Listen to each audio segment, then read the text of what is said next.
గుడే mister Ramaraju good day. Come on sit down. నేను కులాసాగా కూర్చోవడానికి రాను. నౌ మనం స్నేహితులము కాబోచున్నాము. ఆ ప్రజలను నానా హింసలు పెట్టి నాతో స్నేహం చేస్తావా రుద్రఫోర్డ్? నువ్వింత నైవంచకుడివి, నరరూప రాక్షసుడివి అనుకోలేదు. మిస్టర్ సీతారామరాజు, నీవు నాతో విరోధముయాలు చేయుచుంటివి, నేను నీ స్నేహమనే కోరుచుంటిని. నిన్ను మన్యమునకు రాజును చేయుదును. నీ వంటి వీరుడు చక్రవర్తికి సామంతుడు ఒకటి మంచిది. సామంతుడు భోగ విలాసాల కోసం ప్రజా జీవితాన్ని బలిపెడుతూ నీ కాళ్ళు కడిగే భ్రష్టు సామంతులు ఈ దేశంలో చాలా మంది ఉన్నారు. నన్ను ఆశ పెట్టే వ్యర్థ ప్రయత్నం మాని సంధి షరతులు చెప్పు. అడవిలో కట్టెలు కొట్టుకొనవచ్చును, కానీ సుంకము చెల్లించవలను. భూములను దున్నుకొనవచ్చును, కానీ శిస్తులు కట్టవలను. పంచాయతీ పాలన చేసుకొనవచ్చును, కానీ ప్రతి విషయమునకు సర్కారు ఉద్యోగి అనుమతి పొందవలను. మన్యం ప్రజలు కలకాలం బానిసలుగా ఉండవలను, అంతేనా? ఆ మన్యము అని ఈ 60 మంది కొరకు ఎలా గోల చేయదు. నీవు అచ్చుకునే ఎడలు నీకు సేనాని పదవి ఇచ్చుదుము. అప్పుడు నీ శౌర్యం చూపించవచ్చును, గొప్పగా జీవించవచ్చును. రవి అస్తమించని ఈ బ్రిటిష్ సామ్రాజ్యము అను పెద్ద గొలుసునందు నీ ఒక చక్కని లింకువు కావచ్చును. బ్రిటిష్ సామ్రాజ్యం ఢిల్లీ బాదుషాలతో వంగి సలాములు కొట్టినప్పుడు ఎక్కడ ఉంది బ్రిటిష్ సామ్రాజ్యము? నెత్తిన గుడ్డల మూటలు ఎత్తుకుని వర్తకం పేరున ఊరూరా తిరిగినప్పుడు ఎక్కడ ఉంది?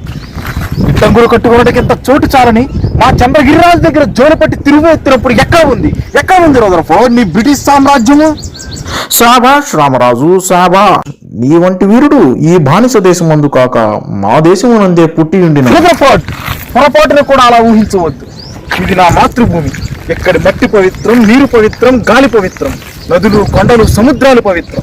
ఈ జన్మకే కాదు, 1000 జన్మలకైనా ఈ పుణ్యభూమిలోనే పుడతాను. నా ప్రజల సముచ్చరణకే పాటు పడతాను.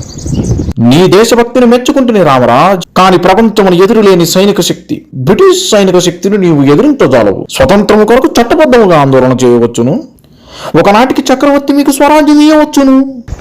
స్వరాజ్యం ఒకరిస్తే పుచ్చుకునే బిచ్చం కాదు, పోరాడి గెలుచుకునే హక్కు. రక్త మాంసాలు దారబోసైనా సరే రక్షించుకోవలసిన వరం. నేను కోరుకునేది మేధావులు, సంపన్నులు అనుభవించే స్వరాజ్యం కాదు, అట్టడుగునున్న మనిషి కూడా స్వేచ్ఛావాయువులు పీల్చే స్వరాజ్యం. ఎక్కడ భయానికి తావులేదు, ఎక్కడ ప్రతి మనిషి తలెత్తుకుని తిరగలడో, ఎక్కడ ఒకరి కష్టాన్ని మరొకరు కొల్లగొట్టరో, ఏది ద్వేషాసూయలకు అతీతమైన సంఘమో అలాంటి సంఘాన్ని, రామరాజ్యాన్ని నేను కోరుకుంటున్నాను.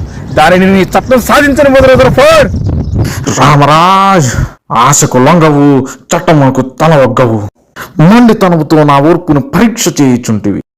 అమూల్యముగు నీ ప్రాణమృత్యు వరకు నన్ను బలవంతము చేయుచుంటివి. ఆవేశము విడిచి కొంచెం ఆలోచింపుము. ఆవేశం ఎండకు ఎండుతూ, వానకు తడుస్తూ, రేయింబవళ్లు శ్రమించిన ఒక్క అరపూట అన్నానికి నోచుకొని నిర్భాగ్యులు నా ప్రజలు. చాలని బట్టలు శరీరాన్ని కప్పలేకపోతే అవమాన భారంతో సిగ్గుపడుతూ తిరిగే నా చెల్లెళ్ళు. తల్లి పాలు లేక, తాగడానికి కనీసం గంజి కూడా లేక ఏడ్చి సొమ్మసిల్లిపోయే పసిబిడ్డలు. వాళ్ళను చూసి ఆవేదన పడక నీతో మంతరాలు చేయనా? నీ దుష్టరాజ్యం నా జాతిని సర్వనాశనం చేసింది రుద్రఫోర్డ్. ఆ కన్నీటి ప్రవాహంలో కరిగిన ఈ గుండె కరుడు కట్టింది. మీ పాలనపై పగబట్టింది. రేగిన ఈ అగ్నిజ్వాల చల్లారదు. మీ అధికారం అంతమయ్యేంత వరకు, ఆఖరి తెల్ల ప్రాణి ఈ గడ్డ వదిలి పారిపోయేంత వరకు ఈ నిప్పుటేరులే, ఈ రక్తవర్షాలే, ఈ జీవన్మరణ పోరాటమే. Stop it Raju, stop it. Shoot him. Is there no royal soldier here? నువ్వు నన్ను చంపలేవు గుడాల్. ఒక్క సీతారామరాజు చనిపోతే లక్షలాది సీతారామరాజులు ఉద్భవిస్తారు. ఒక్కొక్క విప్లవ వీరుడే విజృంభించి బ్రిటిష్ సామ్రాజ్యపు పునాదులు పెళ్లగిస్తాడు. సీతారామరాజు ఒక వ్యక్తి కాదు, సమూహ శక్తి, సంగ్రామ బేరి, స్వాతంత్ర నినాదం, స్వేచ్ఛా మారుతం. ఈ మట్టిలో మట్టినై, నీటిలో నీటినై, నా ప్రజల ఊపిరిలో ఊపిరినై, మనసుల్లో భావాన్నై, హృదయాల జ్వాలనై, నా జాతి జనులు పాడుకునే సమర గీతాన్నై సామ్రాజ్యవాద శక్తుల్ని గెలుస్తాను. స్వతంత్ర భారతి జయకేతనంగా నిలుస్తాను. అక్కడ కాదురా, ఇక్కడ కాల్చు. వందే మాతరం, వందే మాతరం.